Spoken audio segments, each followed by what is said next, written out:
established and run a science technopark as an embodiment of its capability of inventing and commercializing a myriad of innovative health products, ranging from medical devices, herbal medicines, and healthy food.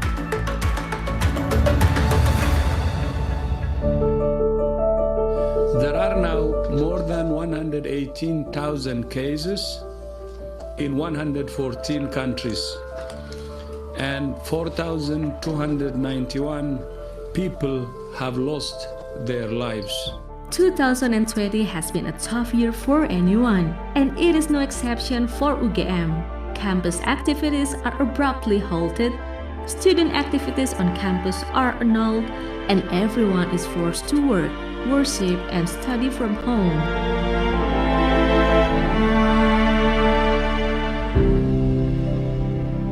Lecturers have no choice but to learn how to teach effectively using the information and communication technology or ICT. Learning and research on technology are strongly supported at UGM, and in fact, we have conducted various cutting-edge technological research. Community Service or KKN is one of the most important courses to complete the study program, which will be undergone by University of Gadjah Mada or UGM in 2020 while adapting online courses system. Supported by the Ministry of Education, UGM will continue its service within the society across Indonesia during the pandemic issue.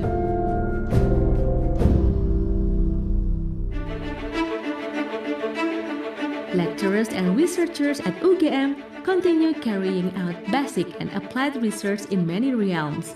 For instance, studies in the health sector to cope with COVID-19 are being encouraged and accelerated as a form of UGM's commitment to mitigating disaster using scientific methods. One of the most innovative inventions regarding to mitigating the COVID-19 is GeneNOS, a screening tool or early detector of patients exposed to COVID-19, which is able to identify the symptom through exhale within 80 seconds.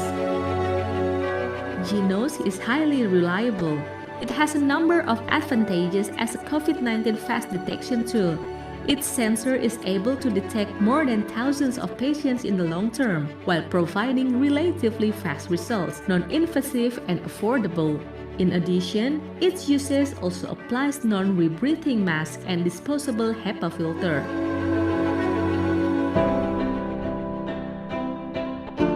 Those challenges somehow direct or even force us to innovate and modify approaches. Success is a journey which necessitates smart work through learning, studying, and sacrificing. Despite all that, most of all, we love what we do.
Universitas Gadjah Mada or UGM is a public university renowned as the People's University, which strives for and puts forward the interests of the citizens and nation of Indonesia. As a higher education institution that has long been recognized by the society, we are proud of our timeless and tireless dedication to the nation.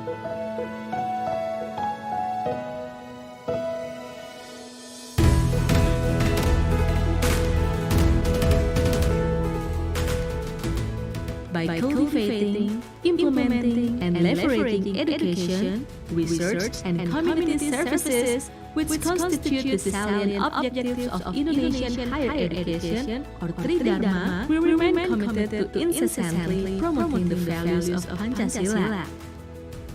We exert the utmost effort to protect Indonesia's sovereignty in accordance with Pancasila ideology and the 1945 Constitution. As a world-class university, UGM is devoted to the interests of the nation and humanity. We conduct research, provide education, and deliver community services by enhancing knowledge that benefits the community, the nation, and the world.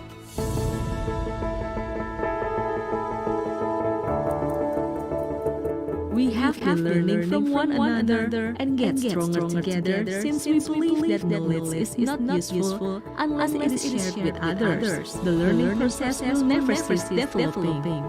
At UGM, we learn by continuously exploring sciences, learning from history, observing the present, and researching for the future. Always work hard and never give up. The learning and research processes at UGM continue to run together and explore state-of-the-art innovations. To create a convenient, environmentally friendly, and pollution-free green campus, UGM has built a wisdom park that substantiates the teaching and learning process. The park per se is open to the public. UGM has also developed drinking water facilities throughout the campus, provided by a Drinking Water Supporting Unit. This system is harnessed by the entire academic community of UGM. As the manifestation of its teaching endeavor, UGM operates various field laboratories for educational and research purposes. Furthermore, UGM has established and run a science technopark as an embodiment of its capability of inventing and commercializing a myriad of innovative health products, ranging from medical devices, herbal medicines, and healthy food.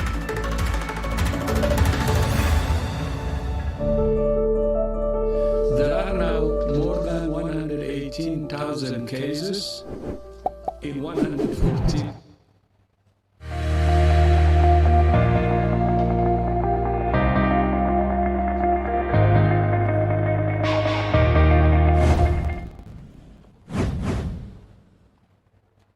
We are sorry for the inconvenience. Now that recess is over, we can enter the last class of today's workshop.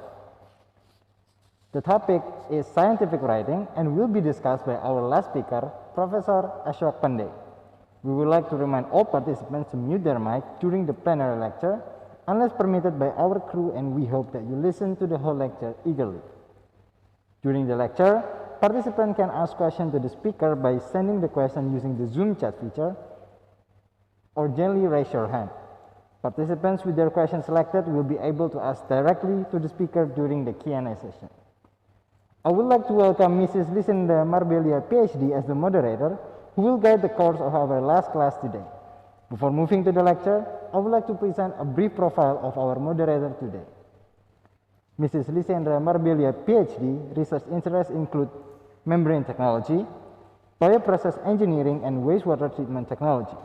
She has been awarded the Kurita Water and Environment Foundation in Japan 2019, and she also has H-index score of 11. Now, she is the managing editor in ASEAN Journal of Chemical Engineering and the editor in journal Rekayasa Proses by Department of Chemical Engineering, Universitas Gadjah Mada. Now, without further ado, Mrs. Lisendra Marbelia, PhD, is welcome to take the lead of this session. The time is yours. Okay, thank you, MC, for a very kind introduction. So, my name is Lisendra Marbelia. Thank you once again for the committee for this opportunity. I'm going to be your moderator for the last lecture from Professor Ashok Pandey about scientific writing. So this is the last lecture from the big event of IBA SC 2021. The last, but of course not the least, because this is very important topic. So I would like to introduce the profile of Professor Ashok Pandey.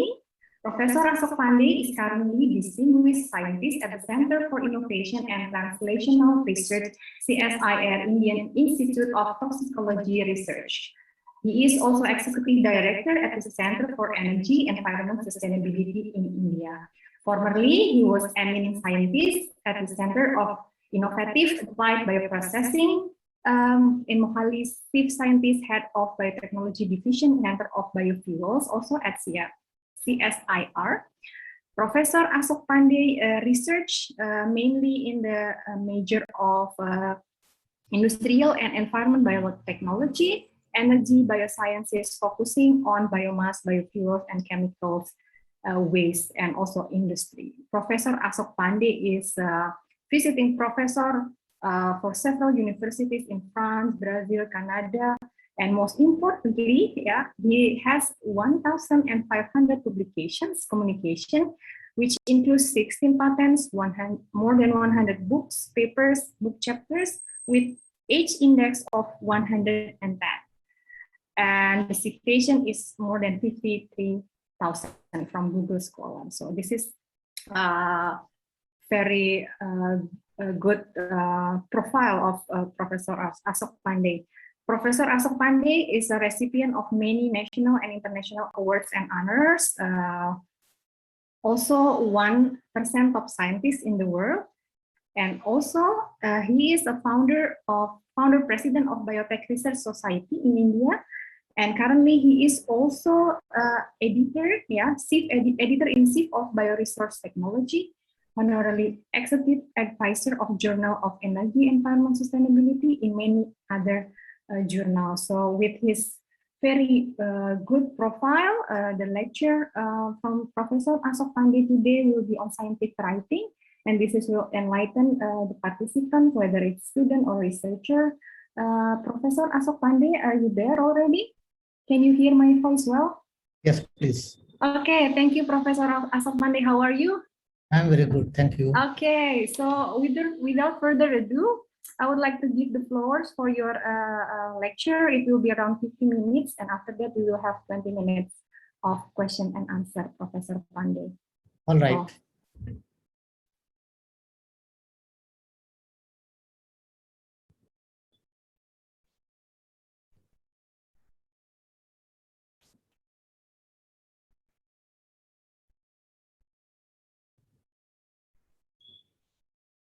Can you see my presentation? it's still white, blank, Professor.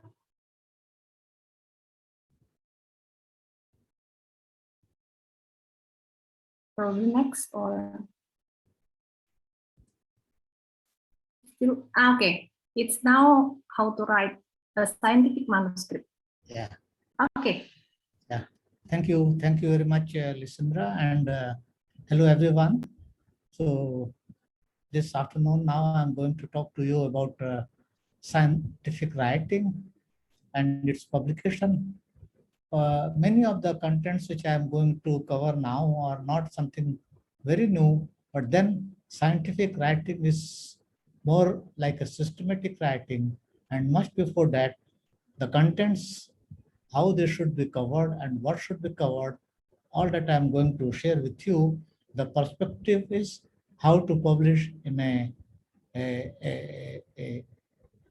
high impact factor or in a good scientific journal. Normally we define good journal as having high impact factor, but this is very well known that there is no direct relationship, although globally impact factor has been accepted as one of the most accepted norm to evaluate the quality of the journal. But then it is not always and necessary that impact factor is the only and the best way to indicate the quality, whatever it be. So what I'm going to share with you is primarily scientific writing and focusing on good scientific writing for its publication in a journal of your choice. So let me first share with you the outline, what I'm going to cover. So what we will cover is primarily setting the scene about the scientific writing or preparing the manuscript. we have to have certain consideration before we start writing the manuscript. And then we'll discuss about structuring and writing the article. I'll also discuss with you certain aspect on English language, whether we like it or we do not like it. English is the sole way of international communication, and it is necessary we adopt it for scientific writing without entering into any discussion or debate about the language issue. Thereafter, I will also discuss or present to you certain aspect on submitting the manuscript. I'll talk in between and at the end also about the review process. And then at the end of talk, I will discuss with you the ethics which have become more and more important, having legal consequences and binding on authors when we opt for a publication in an international journal. So setting the scene, let us look at first that what is the publishing cycle, that we keep talking and all that. So I have given an example of one of the publisher, that is Elsevier, because the journal which I manage is Bioresource Technology, which is Elsevier journal. But this kind of information you can find, or somebody can share with you about all the publishers such as Springer or Wiley or Taylor and Francis and so on. So let us look at some issue that solicit and manage the submission, that is the Elsevier, or a specific journal solicit and manage the submission. And then thereafter, once a manuscript is submitted, it goes for the review process. The editors, they manage the review process. And once it is accepted for publication, it goes to production department where the proofs are prepared, and then ultimately it moves for the production. And then once it is published, it goes as open source or the subscription source in order to disseminate the published information. So if you look at this cycle, and also if you look at the numbers, it is simply huge, and it is simply very, very significant. So about 30 to 60% manuscript, when they are received, they are rejected. We call it desk rejection by the editors. In fact, in some journals, it has become up to even 70 or 80%. And why they are rejected by the editors on desk, I will share with you little later. So there are approximately 13,000 editors who manage these journals. For example, Elsevier has approximately 5,500 journals published by it, which are managed by 13,000 editors. Then Elsevier has its reviewer pool. Most of journals are online, almost 98%, and they are managed. The manuscripts are managed by these reviewers who are registered on those journals based on specific keywords. They can be searched, they can be found on any journal's homepage by the editors. So approximately 557,000 reviewers are there registered with their profile on the homepage of these journals. And approximately 365,000 papers, articles are accepted by these journals. And then it goes for production. So currently, because from 1979, the articles which have been published in these journals, the archives have been created, and currently about 12.6 million articles are available in the archives of Elsevier. Several of these can be accessed without paying any money. Otherwise, most of the access requires payment of a fee. It changes, it depends upon journal to journal and subject to subject. And as for situation currently, that how this data is disseminated, so there are 120 countries subscribe to these journals approximately, and these journals are read by subscription, about 11 million researchers in these countries. And thereafter, there is another option that instead of going for subscribing to journal, one can download an article of interest and pay for that article. The fee could be around $30 for each such article. So approximately 700 millions downloads are done by individual researchers. So as you can imagine, this is substantially huge, no, publication cycle in terms of numbers, in terms of quantum, and so on. So this is the kind of information which we have to keep into mind when we think of big companies like Elsevier for publication of different journals, different articles, etc. So let us move on to manuscript writing.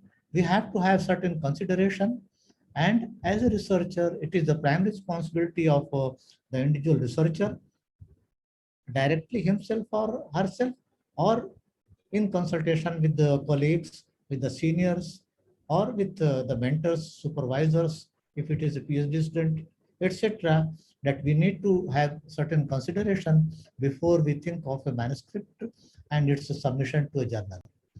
So we need to very critically analyze our work, that am I ready to publish? This is a question we need to answer. And if you are able to do this critical analysis, the chances of desk rejection will be substantially minimized. No, it still cannot be ruled out, but then we need to look at it, the work which we have done. Is it outdated work, or we have result something, but then conclusion we have drawn which is not based on the result, or we try to prepare, we try to do the work which has been done by many people previously, and we simply just repeat it. Even if we are doing research, we are not doing the search, even if we are doing the research, it has to have some element of novelty, some element of new insight into results, incremental increase into value of those results, or when you see, when you talk of production process, for example, incremental increase in the productivity, in the yields, and so on. We need to have some new aspect, some novel aspect, etc., in order to compete for publication in a good journal. So if we cover this, if our work deals with this kind of work, obviously we are not ready for publication, and because the work has no scientific interest. The readers will not find it interesting, the reviewers will not find interesting, and then obviously when such work goes to editor, in the interest of scientific community and the readership of journal, a desk rejection is recommended without further reviewing the article. However, if the article or the manuscript contains original research, or it deals with some kind of methods, or if it reports enhancement of published work in terms of some productivity, some process quality, some aspect, then it has some significance, it has some new information. And at the same time, it is also very relevant and important to keep into mind that when you say, when we give the background information under introduction, and also when we present the discussion, it is important that we provide updated review of the subject or the topic in the field. So for example, today we are in 2021, and we keep giving the reference of papers published in 1990 or even 2010 or 2015, but do not cover the recent work, then obviously it presents a weak perspective. So in order to be ready, it is important that the pace of science and technology development, in particular in the biological science, or for that matter, chemical science or science, whatever it could be, is so fast that we must be very updated with the last 5 years development. And that is what is important to keep into mind in order to plan the experiment, in order to bring state-of-art information, and so on. So if you are able to answer one of these things, then obviously we are ready to publish the article in a good journal because the work advances the field.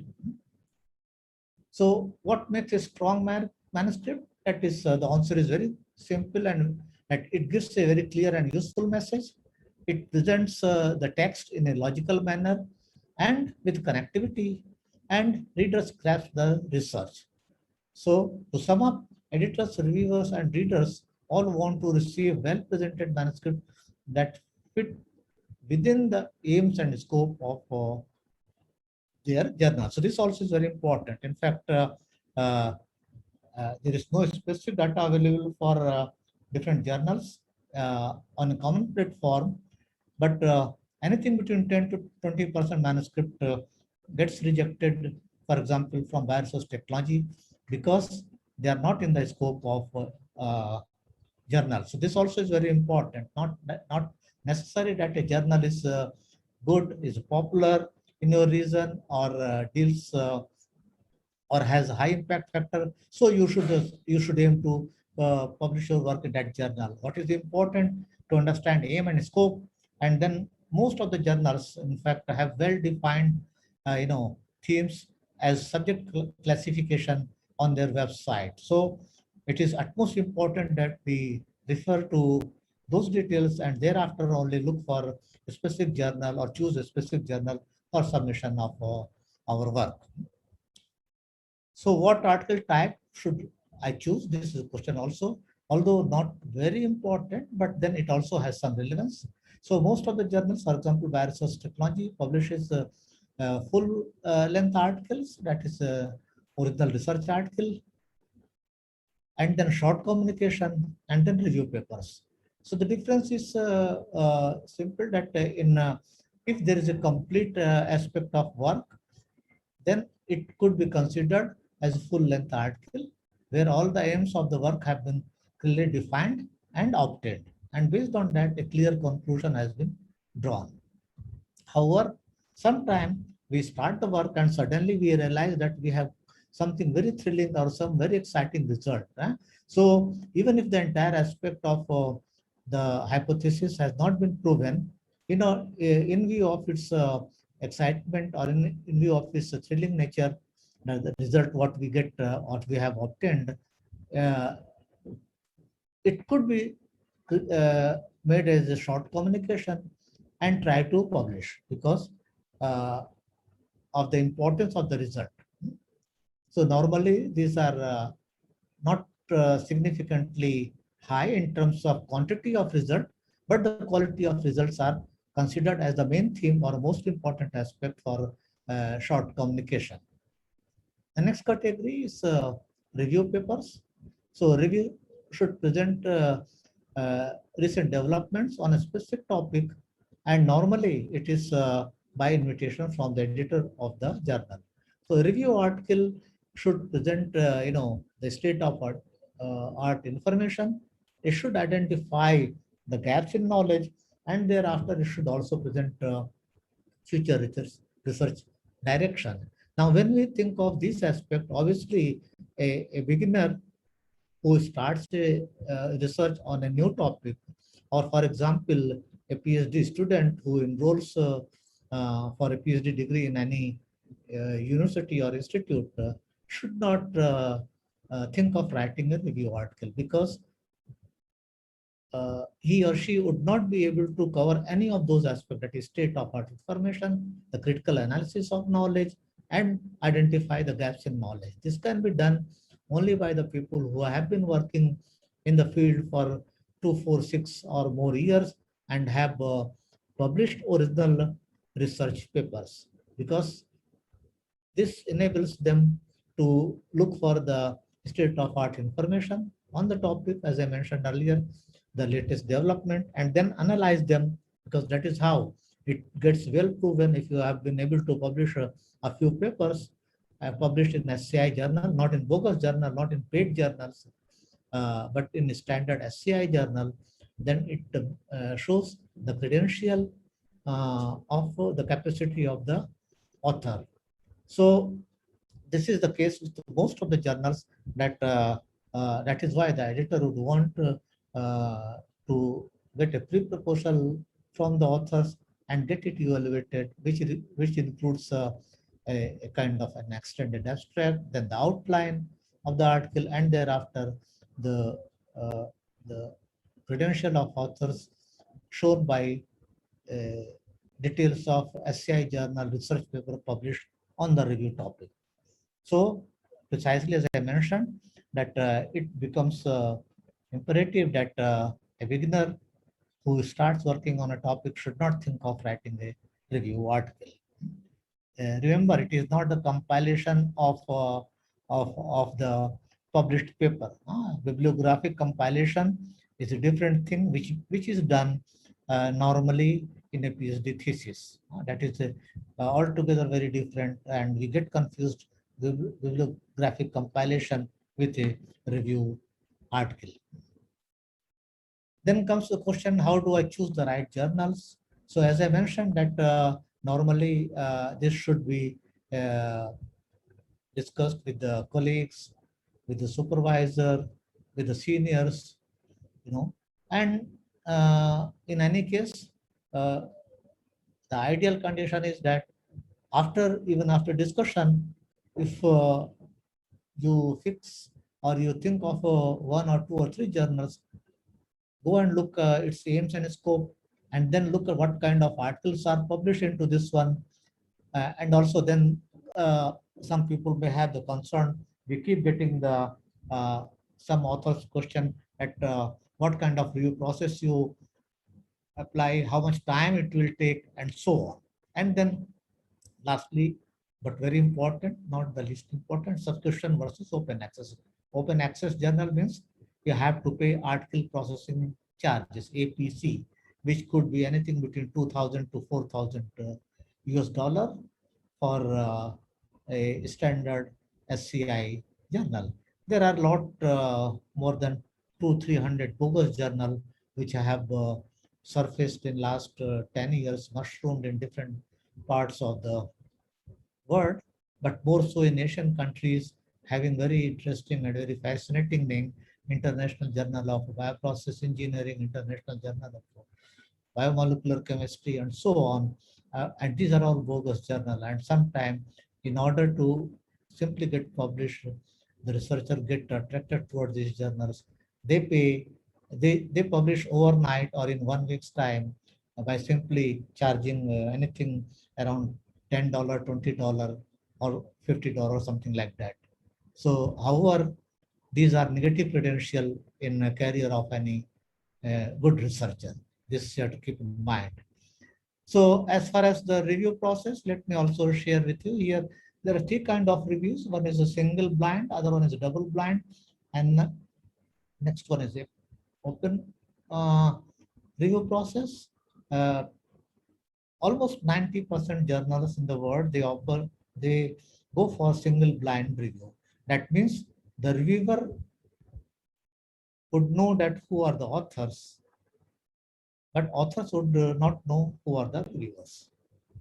In double blind, which was the case in olden time quite much, neither the reviewer nor the authors would know that each other.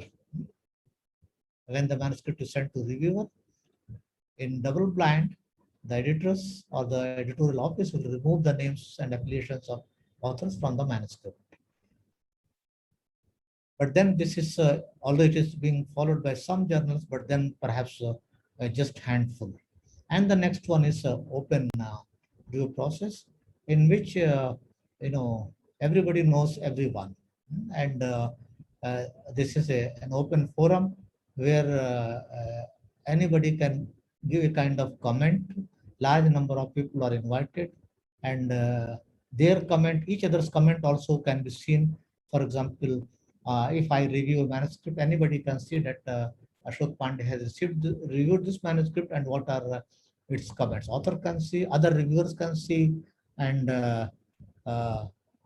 of course the publisher and editors all that can see it.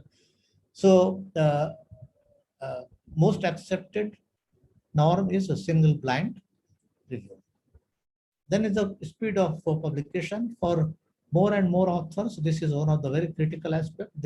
While the research itself may take 6 months or a year, and the writing also may take a few months, could be 1 month, and could be even up to 2 months, 4 months, 6 months, writing the first draft, revision, review by the supervisor or the senior author, and so on.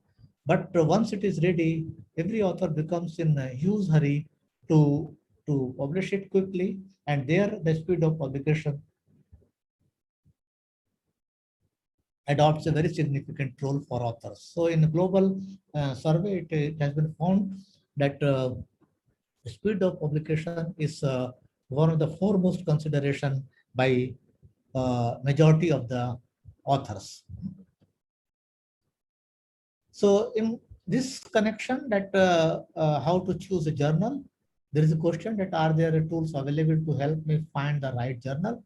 If you don't have opportunity or option to discuss with colleagues, or you don't want to discuss, or for any reason, anybody can independently today find the right kind of journal. This app, this details are available on the website of Elsevier, for example, and other publishers also offer this kind of services. So again, some more aspect about impact factor, as I have mentioned, that some people like it, some people do not like it.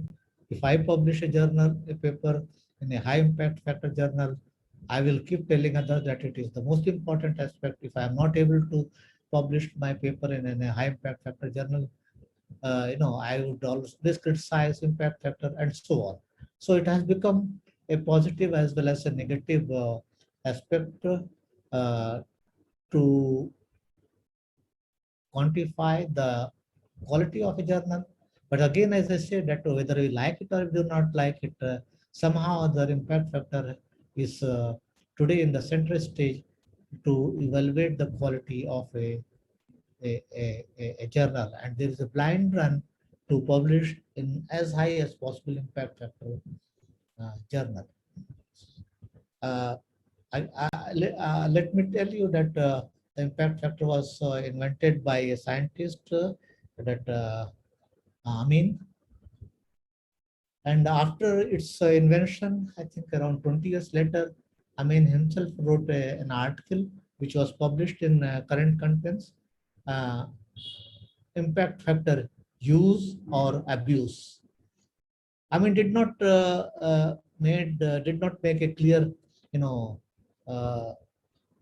conclusion from the paper, and left the final decision to draw by the readers themselves.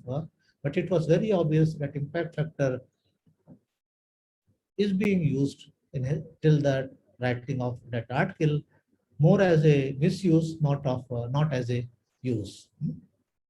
So I will not go further discussing this point, and it is left to you to consider its relevance and its importance.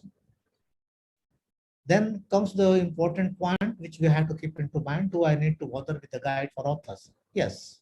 In fact, although we are very liberal, some journals are very strict. If you do not follow one point, even a single minor point, the manuscript is sent back. And if there is a gross violation, it is desk rejected even. So what happens that many times we see that authors have not followed guide for authors. For example, on references in the text, for example, references in the list, and then the first impression which comes is this, that maybe this manuscript was submitted to some journal and was rejected there, and then authors have simply submitted to my journal. That brings an indirect negative impact about the author's behavior and attitude for my journal. So to sum up, even if it is a rejected manuscript, does not matter. If you have some comments, must modify the manuscript, taking those comments as a positive aspect to improve the quality of your work, to improve the quality of your paper, and thereafter must ensure that you follow the guide for authors. In today's time, when there is so much automation in the preparation of document, It does not take much time to modify, but then if you don't do it, usually it is also a negative aspect. And obviously, the editors and authors, editors and reviewers, sometimes they get irritated, and even some reviewers refuse to evaluate such manuscripts. So, following the guide for authors is mandatory. So let us recap before we start writing the article. Determine if you are ready to publish your work. Decide on the best type of manuscript. Choose the right or target journal, and thereafter refer to the guide for authors. Now let us go on to actual preparation of the manuscript.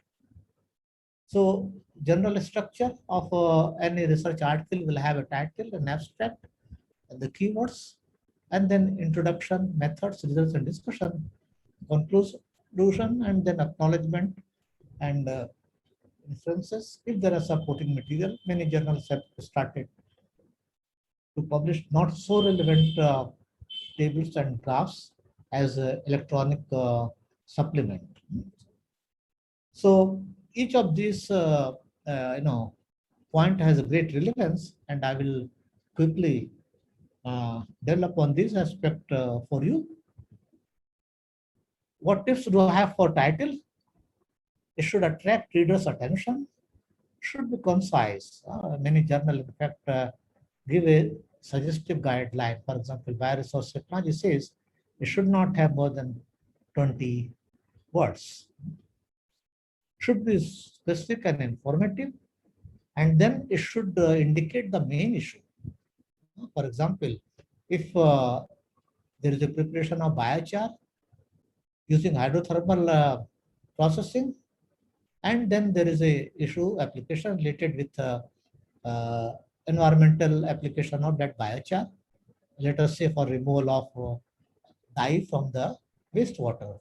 So what is the main issue? Is it the removal of dye from the wastewater, or it is the preparation and characterization of biochar? So title should indicate the more important point of your work, or the most important point of work in the first part, and thereafter should go for the second part. It should use formal language and must not contain technical jargons or rarely used words. In fact, no abbreviation should be used in title. So reviewers and editors do not like titles that make no sense or fail to represent the subject matter adequately. If the title is not accurate, there is a possibility that in the initial screening process, this may not get the attention from the editors and reviewers. Keywords, this is the important aspect because there are a lot of this abstracting services which would cover the articles published in different journals, and then they prepare keywords of their own choice. They do not take keywords normally which is given in the article.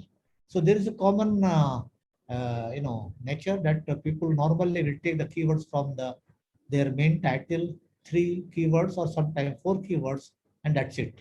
In fact, keyword is the basis for disseminating your paper to different readers or different abstracting services. So keywords should be selected very carefully, and as I mentioned, that it should not simply go for taking the keywords from the title. I'm not saying that you should never take the keywords from the title, but take the most important 1 word perhaps or 2, and thereafter take another 2, 3, or 4 words from the text or the other aspect of work which are more important for you to represent the work.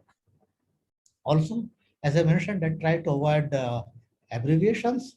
However, very established abbreviations, for example, like one is shown here, DNA, can be put, and otherwise it's not good idea to use abbreviations in the title. Let us go for the abstract, the next section, that it should be as brief as possible. You should start with the statement of on the aim or the main objective of the work, and thereafter it should give the main results, and then in one sentence the perspective whatever we draw from those results. It should be very clearly written, the small and simple sentences so that it is easy to follow. And also it should be very accurate. So you have to keep in mind that the kind of flow of manuscript on the good journal is substantially high, and it is not possible for any editor to read the entire manuscript before taking a decision. While because of their versatile knowledge and capacity, the editors, in fact, mostly would not need to or required to read the entire manuscript, but then essentially they will look the title, the abstract, the conclusion, and some main results. That is how the first impression about the novelty aspect or the new information aspect of the manuscript is uh, decided by the reviewers or the editors. Also, when it goes for detailed review, the state of art information becomes also very relevant and very important for the reviewers. So remember what I had mentioned to you in the beginning. So it is very important that we follow. Most of the journals have also given word limit for the abstract, and that should also be followed very strictly. Then we have introduction. It should be very brief and it should be concise in the context of the main theme of the work. So we should give the general information as a background information in the first paragraph. Thereafter, the main development taken on the specific topic should be discussed. And then the third paragraph should try to discuss what are the gaps or what are the shortcomings. And then lastly, we should describe that in view of this above information, what was the aim of that work, and that is what we intend to do as a novel or new aspect of research in our work. Then we have methods that we need to write how the work was done. We have to give every aspect in detail. Standard methods, we have to give the name of methods and the reference. And it is important that we clearly identify the equipment and material whatever have been used in the research.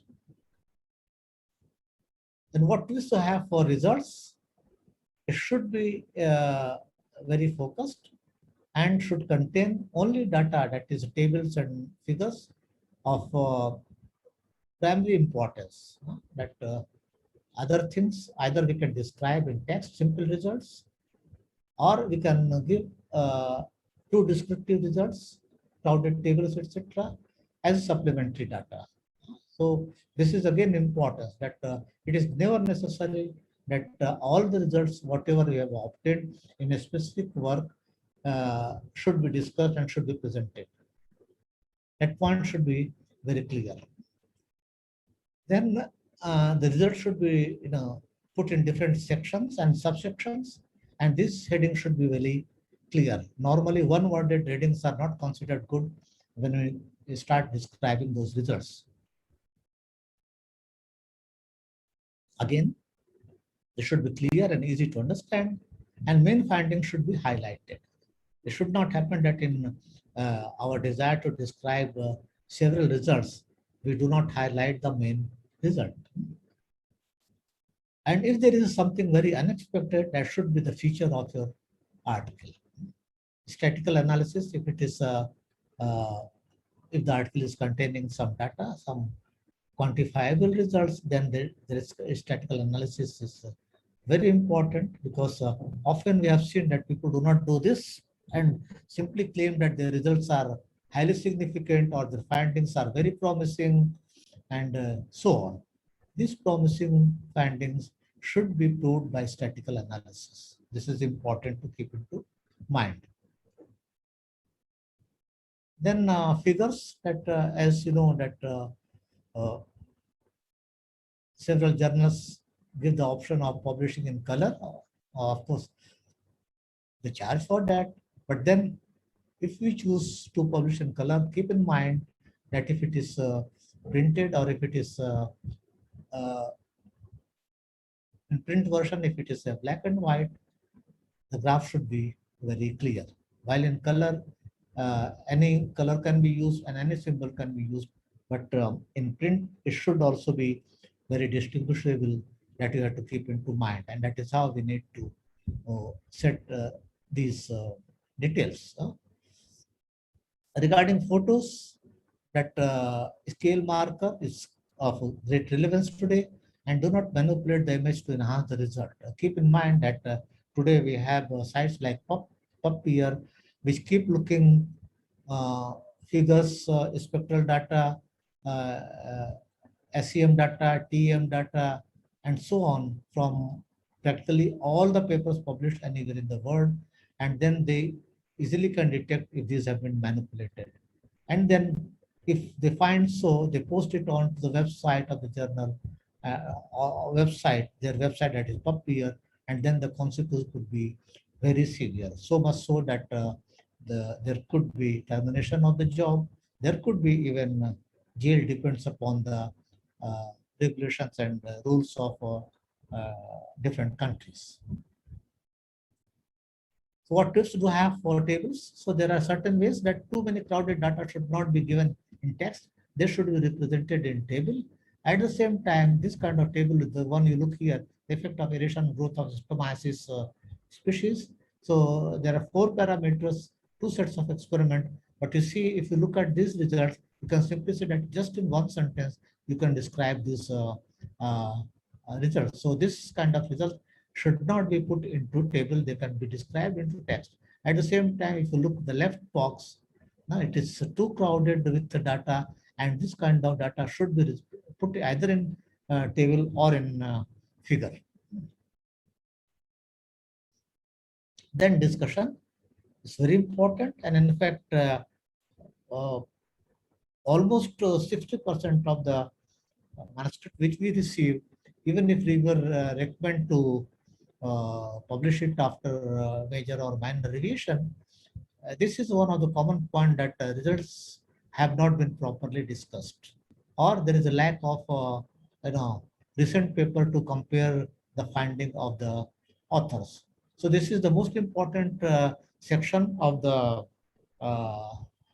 paper, and adequate attention must be paid on this for writing. And as I mentioned, that this is a section along with the introduction part, that is state-of-art information must be covered. In 2020, it is necessary that we cite, even if it is a research paper, at least 20% articles of great relevance, directly relevance to our work in a research paper. If it is a research article, obviously focus should be, any editor would want the state-of-art information covering not more than 10 years, which with major focus on the latest development taking place in 5 years.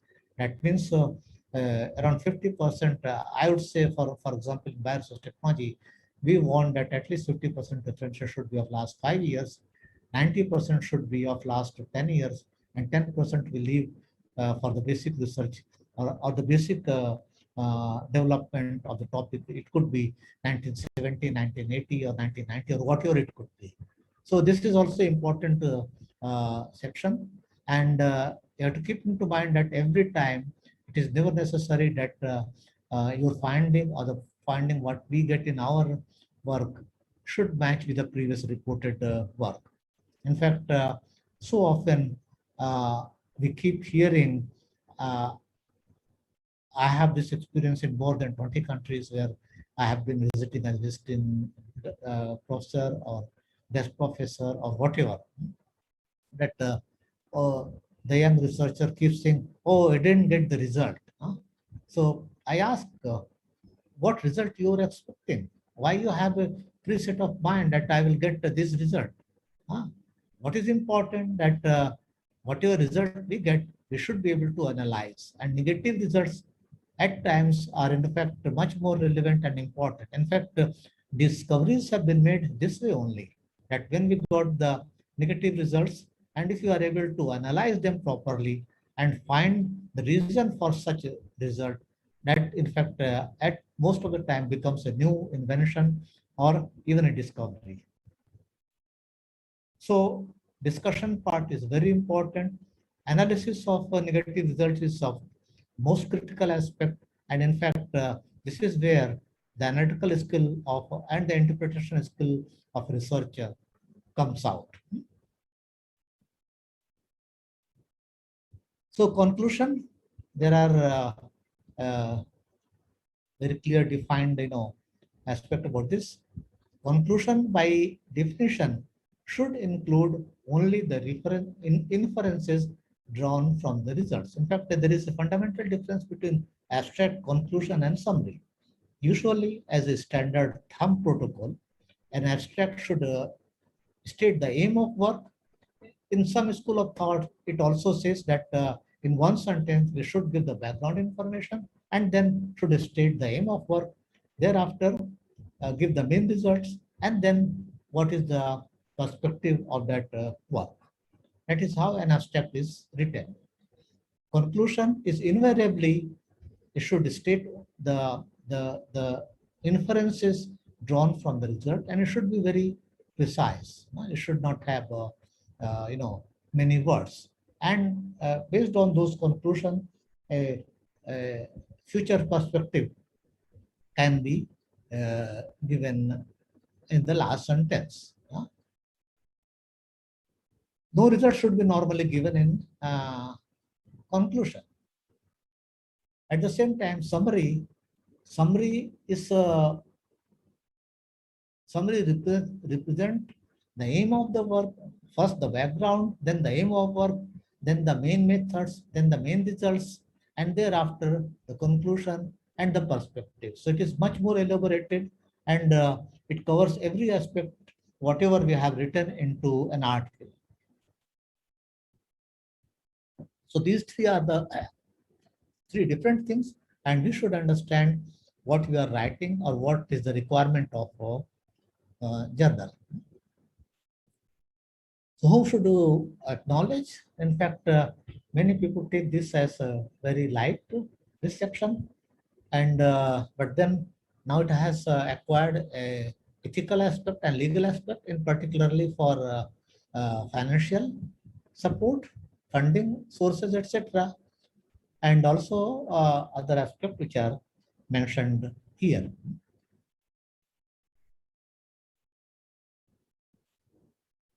This is an aspect I will not cover, but these are the basically aspects related with the enhancement of article. These are the offered services offered by the publisher, and some of these are free services. Most of them are paid services. So it is up to you, because once an article is accepted, the publisher starts sending mail for various contents, and it is up to authors to accept them or not to accept them. So let us look at building the article brick by brick as we build our house. So we have done the work. Then the first thing is to prepare from those data tables and figures. This is the first thing. And once we have done it, then since we have done the work, we should pen down in sequence all the details of methods which we have adopted for our work. Once this is done, then since we have tables and data ready, and since the methods are ready, already penned down, then in the same sequence as the methods have been described, we should describe the results.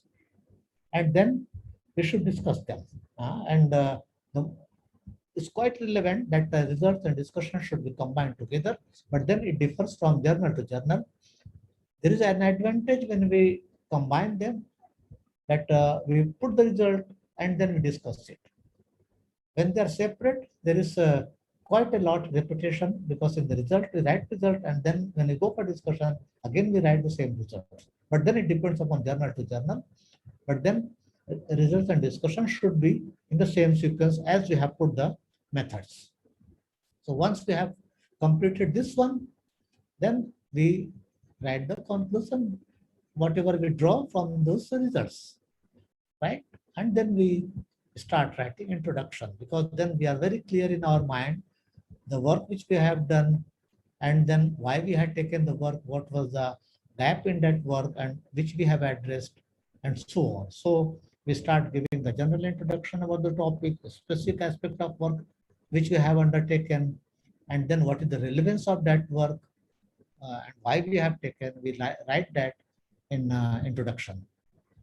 And once it is done, then obviously we are very well clear in our mind that what could be the best title, how quickly and how simply we can write the abstract, and then we can derive the keywords from those different sections. So this is an standard way of writing. It is never necessary that you follow rigidly all that. If you follow, you feel that you are benefited, but then it is a choice of author, how, whatever way one would like to write or prepare the manuscript.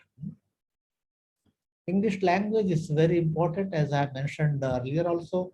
And in fact, if it is poor, some reviewer even refuse to review and reject it. So we like it or we don't like it. If we are doing the science, we need to adopt the language at an international level. In my country, in India, I can do in any language, my language, nobody will bother. But if I want to come at international stage, as I mentioned, that I must use English, and that too a proper English. Why language is important? Several details are there given here, but we all know that if it is not accurate language, the paper may not be understood properly. And in fact, sometimes it may be misunderstood by the reviewer. And what you are trying to tell, they would not understand. And then this all leads rejection of the manuscript. There is no support today for language correction. Reviewers are told that they don't have to do any language correction. They can give overall view on language. Editors have been told that this is none of their job to do the language correction, but then they can take a note of poor language, and accordingly they can decide whether to proceed with this article, even if it's scientifically acceptable. So language is very important, and in fact, now this also has become a good business for many publishers, because they offer English language service and then encourage authors from non-English speaking countries to take services of those English language agents. I very strongly suggest to never take any such service. The precise reason is that those agents are essentially the English language literature experts and are not equipped to understand or write scientific English. And then even if it is at times I receive manuscript from some part of the world, sorry, which has been provided a certificate of English language, but then it gets rejected, even having a statement that language is not acceptable.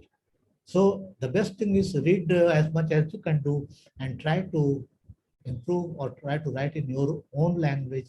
If you write simple sentences, I can assure you that you would be able to write not in one attempt, but if you keep trying, you would be able to do proper writing. Nobody is asking you to write, an excellent English manuscript. What is required is an excellent scientific manuscript written in a simple, understandable language. Some major flaws, mistakes, etc. And in fact, incorrect. In fact, one simple rule if you follow: use past tense to describe the work done and results. That itself takes care of your most part of the paper. And in fact, if you use simple sentences, not complex and compound sentence, then usually you would not get a comment on language. So language is vital to ensure readers understand your message. Readers include editors and reviewers, and good language is key to getting your paper accepted for publication. And as I mentioned, that neither editors nor the reviewers nor the publisher edit language. It is primarily the responsibility of the authors. So submitting the manuscript, we assume that it has been written well and ready for submission. Certain suggestions are there, revised before submission.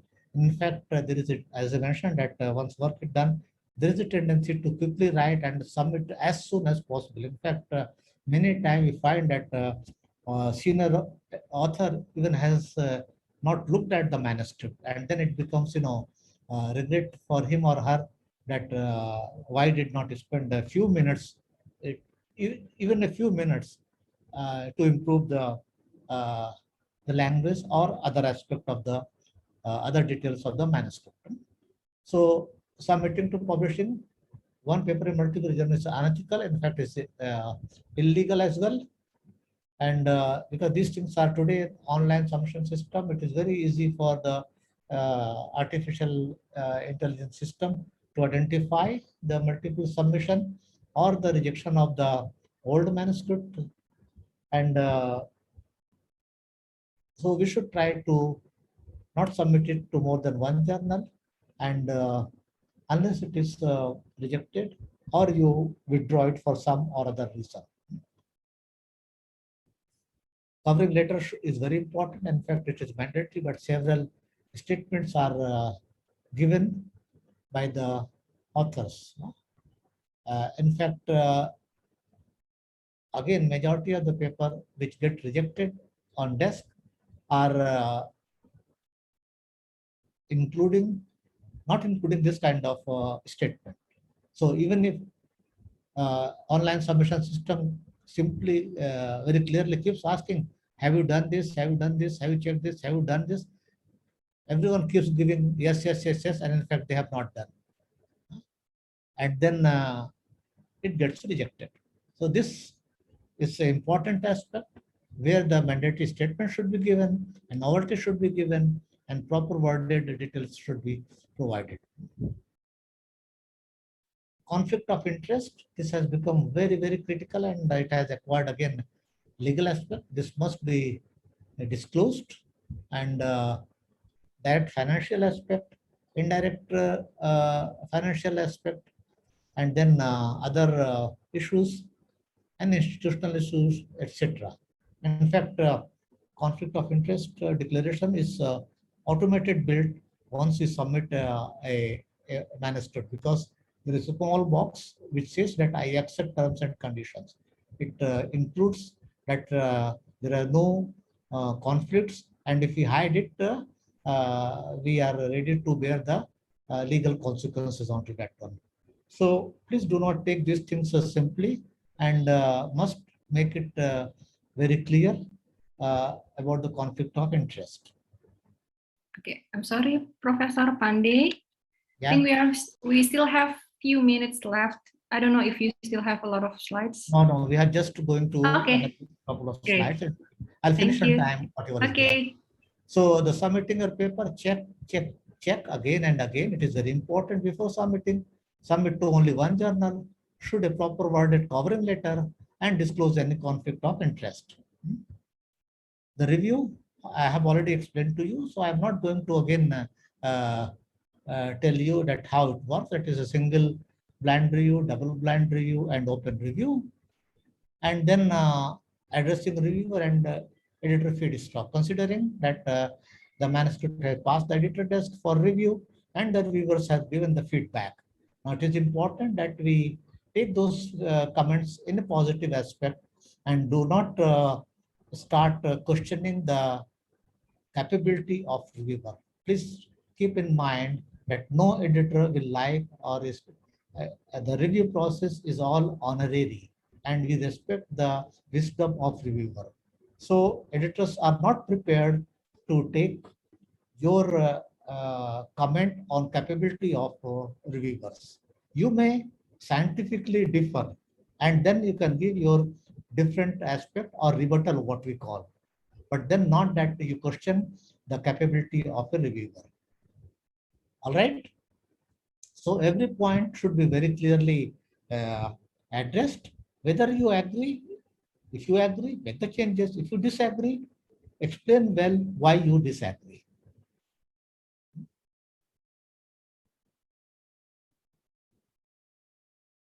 So publishing ethics, again, as mentioned, that this is very important, and so often, we do not understand the serious consequences. Fabrication of data or cases, willful falsification of data, plagiarism. Now, in most of the journal, for example, have put auto analysis, like Elsevier has a auto analysis of every article which comes to versus technology using authenticate analytic.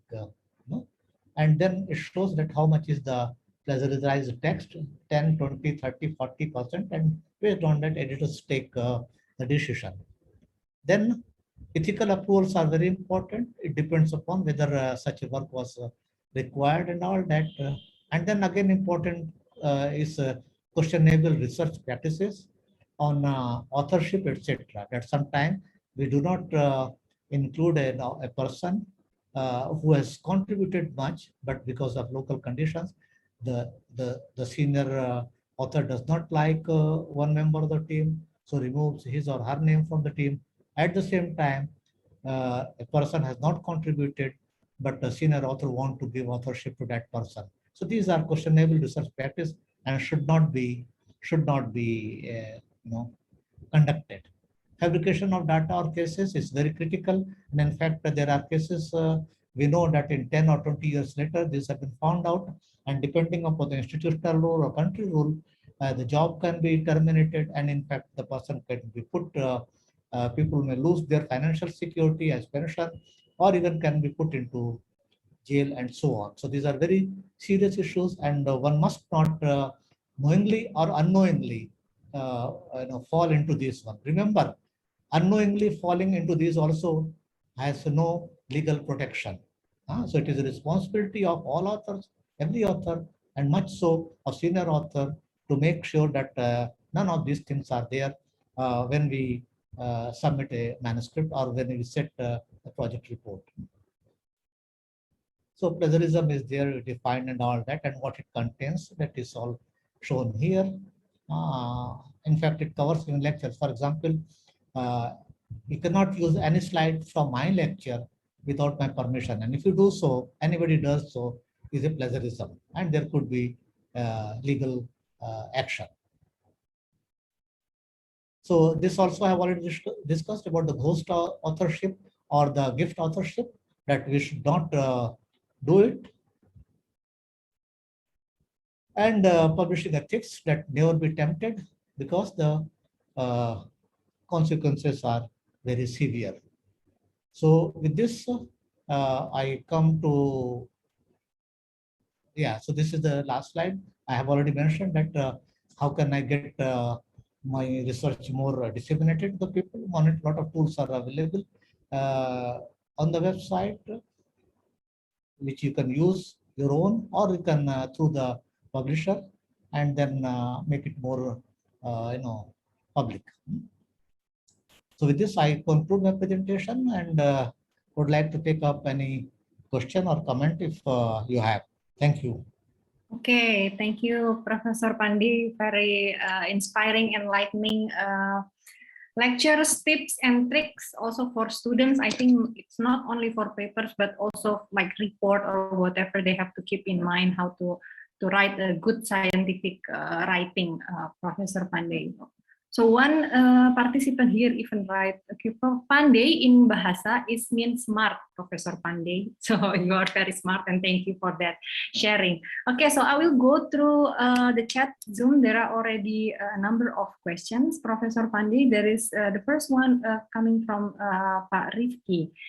So could you give us one example of good and bad title each? I don't know if you already have some example in hand, but there, yeah.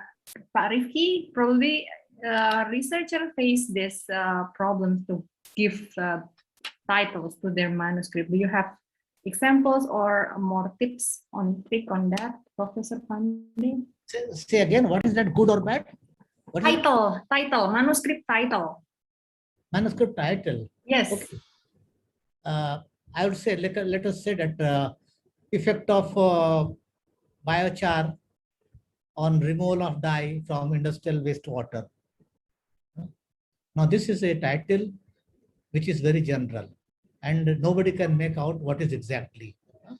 So either if the focus is, for example, on biochar, you can say that hydrothermal processing of sugarcane bagasse for biochar preparation and its impact on dye removal, something like, and dye also, it would be good to say azo dye or, for example, standard methylene blue dye from aqueous solution or whatever.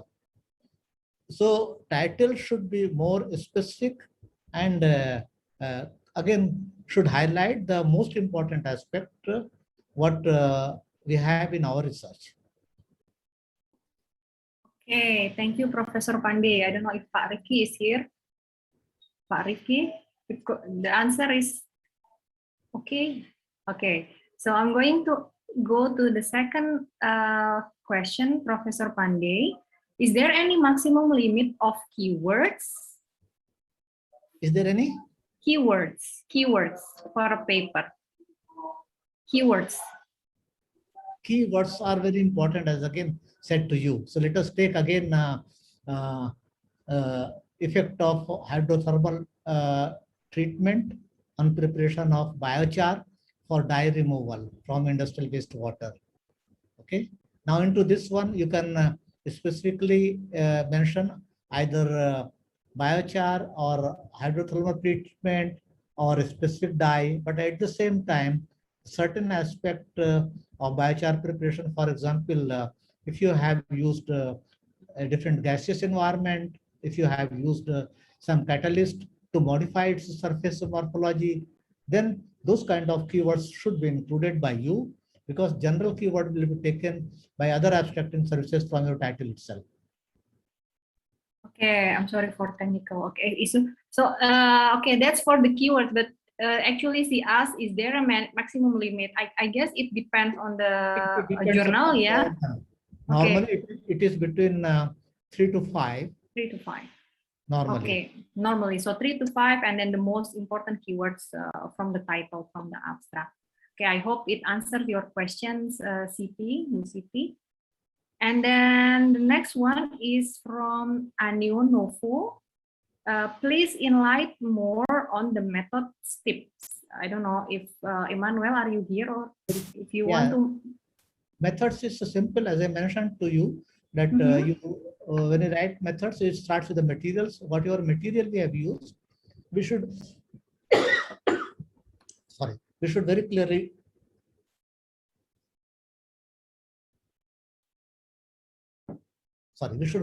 mention that. For example, if you have used certain chemicals, we need to define that what were the purity of those, what were the grade of those chemicals, not purity, grade, and then which were the source. For example, these are from Sigma or from another company or whatever.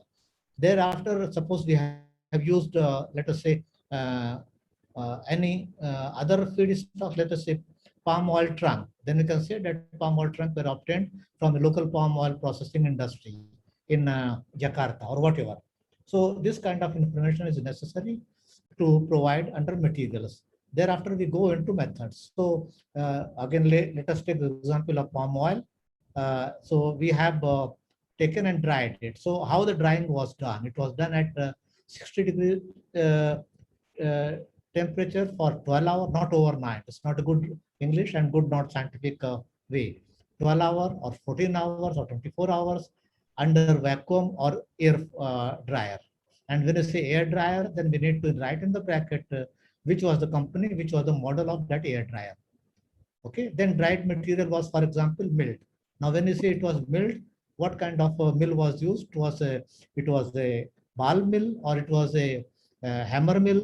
That should be mentioned and its make and model should be mentioned. And then let us say that we prepared a solution with to set the pH of the solution with let us say pH 4.5. Then we need to mention how pH 4.5 was mentioned, whether we used one normal HCl or one normal some other acid or whatever. So that is how method should be very clear and well defined. Then we say that, okay, to separate the process solid and liquid material after hydrolysis or after fermentation, whatever, it was centrifuged. So when you say centrifuge, you need to write that what was the G, 4000 into G, and what was the temperature, and what was the duration. And then when you say centrifuge, which model of centrifuge or which company of centrifuge was used. So that is how a method is mentioned, should be described. It has to be as specific as possible, yeah, Professor Pande, if I can say, yes. if I can say yes, that. Yes. Okay, And so chemical analysis or biochemical analysis, we need to Yeah. give the reference of the method. For Yeah. example, Miller et al. Or whatever. Okay, thank you, Professor Pande. And the next one from Dr. Megawati Zunita, the most important tips that Professor Pande can give to beginner writers who are just starting to publish the result of their research in reputable journal. So you already mentioned a lot of things, but if you can give the most important tips for beginner, Professor Pande. Yes. So beginners' mind are fresh, and I feel that they are the best suited to publish in a high impact journal.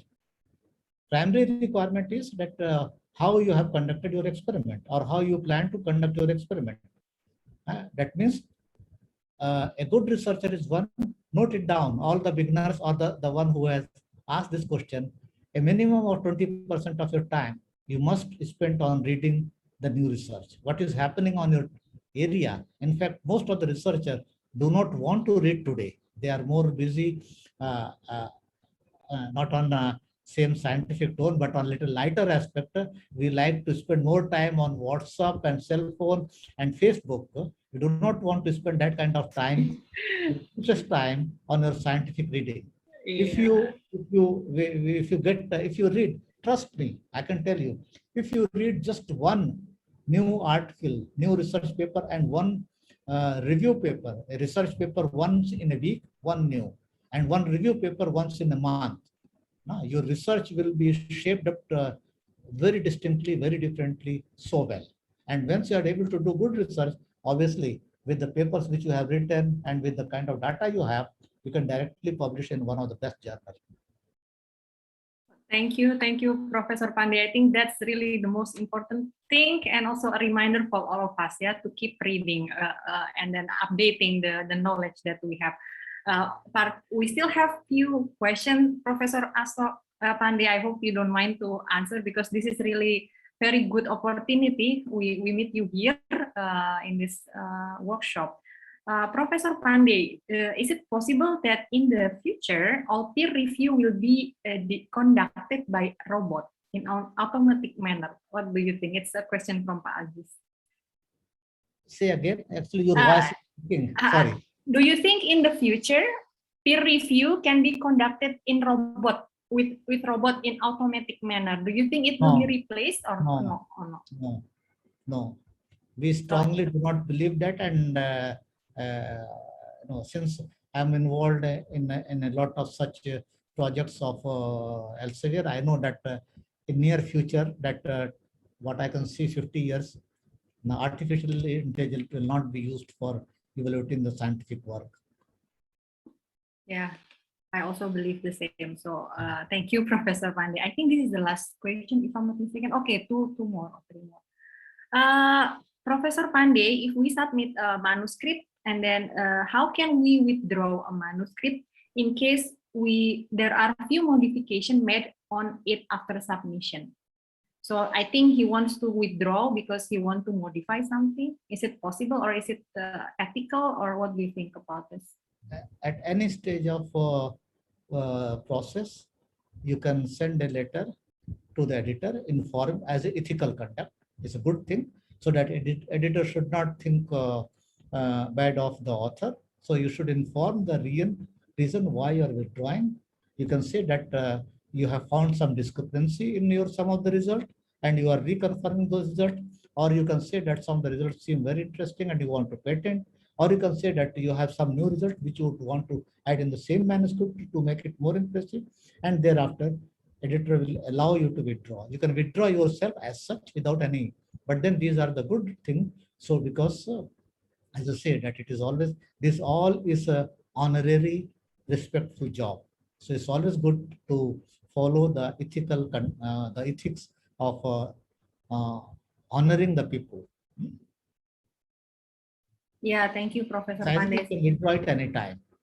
Yeah. Okay, so communicate, right? That's the keyword. So communicate well with the editor. I think they will not reject. Yes. I mean, so if you say it well. Okay, I Yes. think there are two more questions here, Professor Go Pandey. ahead. I Yeah. think two more. Okay. I think I should close it. Otherwise, it keep coming, Professor Pandey, the questions from the students. Okay, Professor Pandey, if we have similar topic but in other area, is it part of redundant? Thank you. I don't really understand what is the question. I couldn't follow. Miss Anggun, are you here? So she asked whether we have similar topic, but in other area, is it part of redundant? Probably he's doing research, but it's almost similar topic, but different area. It has nothing to do. What I've covered here is nothing to do with the topic. It applies to science, any area of science and technologies. It applies to humanities. It applies to any research, any research. Okay, Professor, I think it should be the last one. For a review paper, how many references should there be and how we review without negatively discussing a topic? Okay, so if for review paper, Professor Pandey, would you suggest a minimum references? And there are many journals which have guidelines. For example, Bioresource Technology says it should not contain more than 150 references. Yeah. All right. Some journals do not put a limit. Some journals put a limit on word count, and so on. So again, it becomes important that you refer guide for authors so as to understand what is the actual requirement or the requirement of the journal. Should never write without referring the journal. Okay, thank you, Professor Pandey. I think we are almost in the end of, there are two more here related to preview paper from Supriyono, Professor Pandey. What is the criteria from the editor to invite someone writing a review paper? You know, if it's common also in DT, for example, yeah. What is the criteria? I think experience. You did not pay attention when I was talking to the review paper. So normally review papers are written. Yeah. Most of the journals follow this same rule, are written by the people who have proven expertise on working onto same research topic, same topic of review. Expertise does not mean that somebody claims that I am working since last 10 years. It does not make any difference. Expertise means you should have published at least a few research papers on the topic. So, yes. So experience. For example, we expect the author should have published something like a minimum of 8 to 10 research papers in SCI journal. Again, important SCI journal. It should not be a paid local or bogus journal. Okay, thank you, Professor Pandey. I think it's indeed mentioned. So the expertise for quite sometimes, yeah, Professor, for review paper, not for beginner or something like that. Yeah, I think from the very last one, yeah, students and all participants. So CP have 2 papers rejected from DT, despite I found many similarities. Will the probability of acceptance increase if I revise the language and writing style? So Professor Pandey, if it's rejected from a paper, Do you think it's only because of the language and writing style, or it's more than that?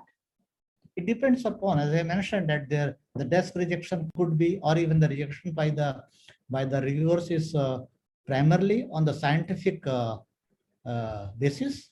But then sometimes the language is so poor, even the title is not correct, and even the first sentence of abstract is not correct. And if you look at start reading the methods, you cannot make out anything. Then obviously such papers are not sent to review. They are desk rejected. And even if some parts are okay, the editors would like to support the authors, because remember, now I very strongly feel, and I'm not the only one editor, we feel that journals are meant for publication, not for rejection. So we'll try to find any positive aspect, because improvement can thereafter be made. But then at least there should be one aspect which should be a strong point of the manuscript, so that it can be reviewed, and thereafter the author should be given an opportunity to improve it, to revise it. Okay. Okay, thank you, Professor Pandey, because I believe that it's when it's from BT, then normally it's written what is the reason, and then afterward author can improve that, right, Professor Yes. Pandey? Yes. Okay, so I think this is a very interesting discussion, a lot of questions, Professor Pandey, I think, because students and researchers here are really, they want to also to publish, and then also good scientific journals, scientific publications. So I think this is a very interesting lectures. Once again, thank you, Professor Ashok Pandey, for making the time in the pre-event of IBA SC 2020 and also WAFERS. We hope that we believe that it gives enlightenment for all the participants here. So thank you once again, Professor Ashok Pandey. Please give a big applause for Professor Ashok Pandey. And then me as a moderator would like to thank you for all the participants. And I'm sorry if there is any mistakes, questions that I pass here from the chat Zoom. With this, I close this and I give it back to MC. Thank you, everyone. Thank you, Professor Pandey. Yes, yes, please. Yes. You can tell to all the participants, and probably they are listening directly. If any of the participant has any question in future about your manuscript, please feel free to write to me directly. I will be always there to help you, to support you, to tell you that how you can do good for your manuscript. Okay. Thank you very much, Professor Ashok. This is very, very nice of you. I believe that you are a busy person, but you are still making the time for helping young researchers here and students. Thank you very much. There are 138 participants here in the Zoom, Professor Ashok Pandey, so they are listening to your lecture. Thank you very much. Thank you very much. Thank you. Okay, I will pass your email to the participant. Okay, MC, I give it back the lead. Thank you once again, Professor Ashok. Thank you. Thank you to our speaker, Professor Ashok Pandey, for giving us the opportunity to know more about scientific writing, and our moderator, Mrs. Lisandra Marbelia, PhD, for moderating the workshop. Now we are heading to the photo session. As usual, I will do the countdown, and for the staff in charge, please be ready to take the pictures. To our dearest participant, please turn on your camera and show us your best smile. On the count of 3. For the first slide, 1, 2, 3. Pose. Next, for the second slide, on the count of 3, 1, 2, 3. Pose. Next, for the third slide, on the count of 3, 1, 2, 3, pose. Next, for the fourth slide. For the fifth slide. For the sixth slide.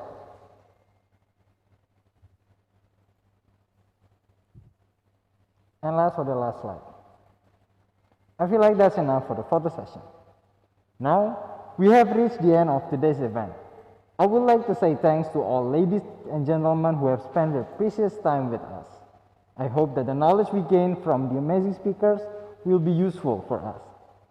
Yet, it is not the end of the IBISA series of events.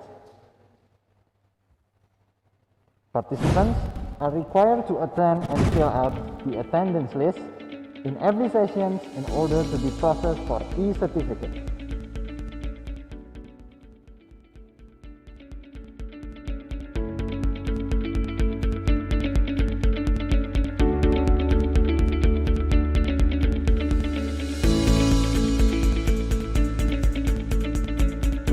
To all participants, you may scan the QR code and fill the presence form.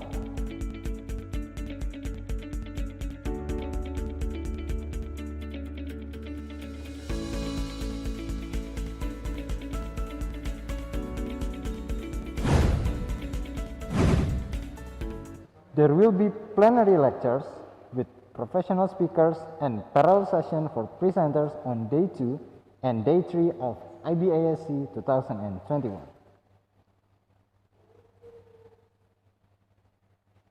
So don't forget to also join them. Finally, on behalf of the organizing committee of IBISC 2021, we apologize for any mistake we made throughout the event today. I am Yusafat Teofilo Gracia, and it has been a pleasure for me to host this event today. Goodbye, and see you on day 2 of IBISC 2021. Have a nice day.